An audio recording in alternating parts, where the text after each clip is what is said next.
Women's rights have been ratified in legislation and policies in numerous African countries, illustrating a commitment to advancing women's rights and reducing gender parity. One of the most renowned commitments to gender equality in Africa is the Protocol to the African Charter on the Rights of Women in Africa, which was adopted by heads of state and governments in Maputo, Mozambique on the 11th of July, 2003. The aims of this policy include ending female genital mutilation, FGM, and gender-based violence, promoting reproductive health and rights, as well as the economic empowerment of women in Africa.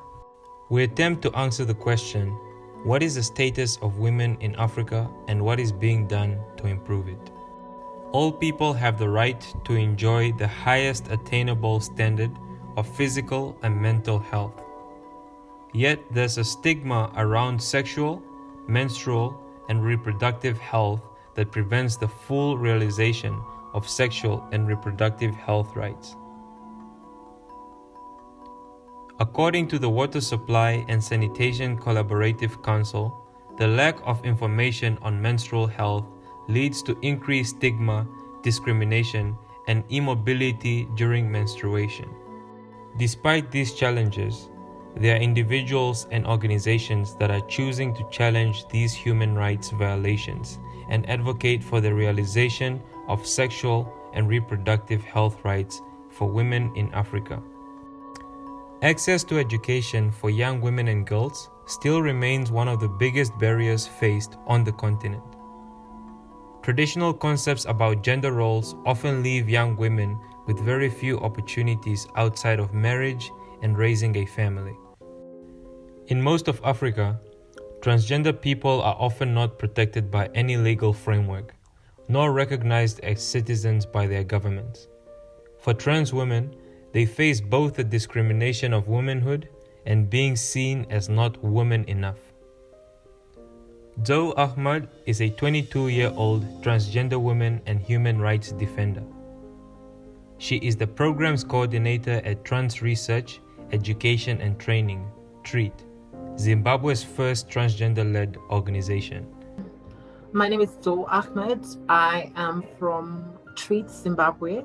So I'm the programs coordinator. So TREAT works proactively around human rights, violation of transgender persons in Zimbabwe. We work proactively in creating sustainability development goals in Zimbabwe specific. And we work around creating favorable environment for trans persons and accessibility of hormonal therapy services in the country.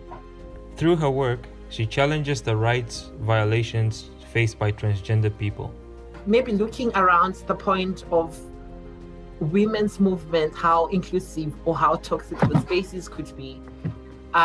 We always have the conversation around what is the definition or what is the purpose of the women's movement if it's not inclusive, for instance, which means the space stays like around knowledge around identity.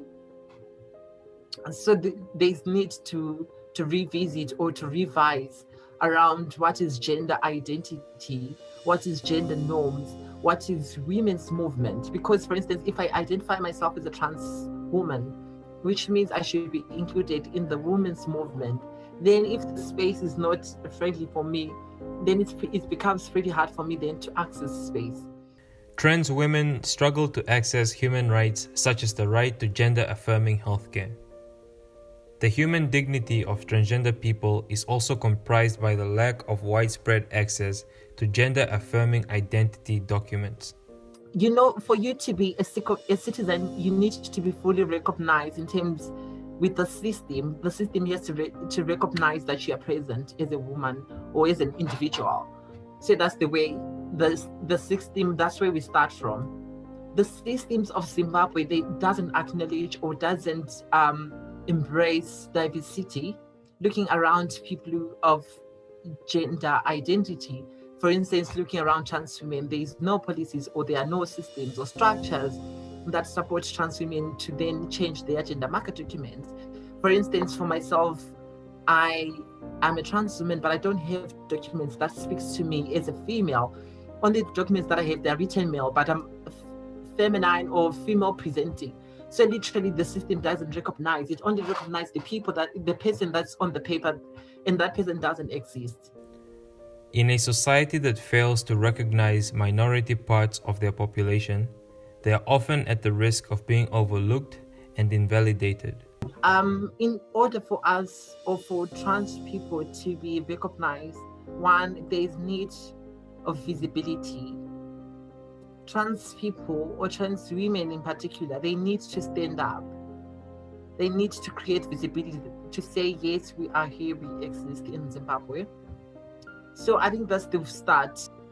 Despite what seems to be several difficulties for trans women on our continent, it does not mean there's no hope. 2020 has been the year of women around Africa.